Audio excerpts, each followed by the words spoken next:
More now on the stark migration figures out today. The number of people who have crossed the Channel in small boats since Keir Starmer came to power has ticked over 50,000. 474 migrants arrived yesterday, and we've seen footage of more arriving today. Joining me now is Professor Nando Sigona, Chair of International Migration at the University of Birmingham.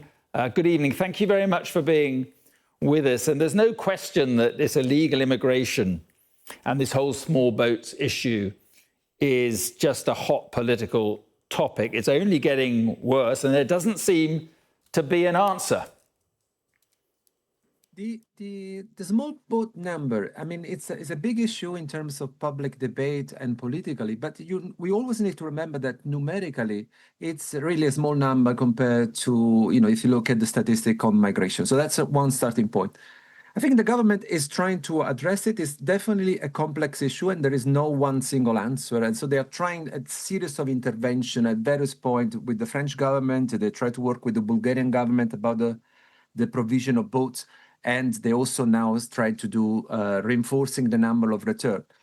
The main issue, I guess, is that the larger majority of the people that cross irregularly into the UK then apply for asylum, and they receive a recognition of status. So they are receiving humanitarian protection. So in many ways, the point is, we never see, for example, Ukrainian national on the boat because they have other safe way to reach the country. There are countries where are undergoing massive crisis where they have no safe route for protection in Europe or in UK in particular. I mean, but it's become, I guess, symbolic of the gangs. It's clear the gangs have a real foothold in this. The numbers are going up, not down, and public dissatisfaction, if you look at the polls, is growing. So it's a question of what happens. I mean, the Conservatives had to stop the boats. They didn't. The Labour has got smash the gangs. They haven't, at least not yet. So, now they're trying the one in, one out. What impact do you think that could have? The main driver of the migration of the people that come on the boat is not the UK government. I mean, this is an important starting point. I mean, there is a limited chance, limited power that the government has to control migration. Migration has always many reasons. I mean, if you look at the country of origin of the people that are coming, they are not coming from Canada. They are coming from people with a conflict. There is a civil war.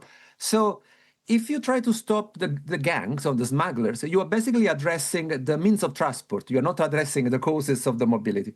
So you may be able to move the people from one route to another, but because the reasons are still there, potentially the flow is going to continue. So this is a starting point. So when I look at, very often migration policy fail because the government are forced to present that they have control over the mobility. But mobility has got many pushes, many drivers, and often you have to negotiate with multiple countries in order to get control of these flows. Yeah, but the point is they're coming here.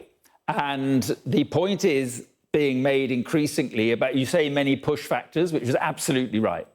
But the pull factor is the reason they're coming here. I don't know whether you agree with that, but there does seem to be a pull factor.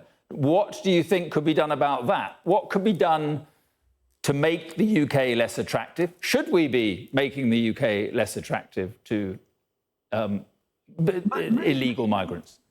I mean, one thing which is useful to think about is that the number of asylum applications in Europe, the UK is only the 5th country in terms of the overall number. And France, Italy, Spain, and Germany receive many more asylum applications. So that's an interesting point. It's not that everyone is trying to come to Britain. I mean, if you read sometimes the tabloid, the impression is that there is an ongoing invasion. That's not the case. So that's a starting point. It's interesting to think about this. So from the perspective of France, that they receive more asylum seekers, what is the interest on getting back people? I mean, obviously, for them, they see an advantage because they can negotiate with the British government on security and other agendas. So the point is, it's clearly an important issue. I think the government is doing some important work in terms of trying to limit the possibility to find access to work, etc., or increasing the removal of people that fail the asylum system. But the reality is that the majority of people that come on the boat actually is successful in terms of recognition. So it's not very effective as a policy. But they come illegally. So that goes back to the point you made at the beginning about safe routes, which we haven't unfortunately got time to get into. But Professor, thank you very much for your time. A pleasure. Right.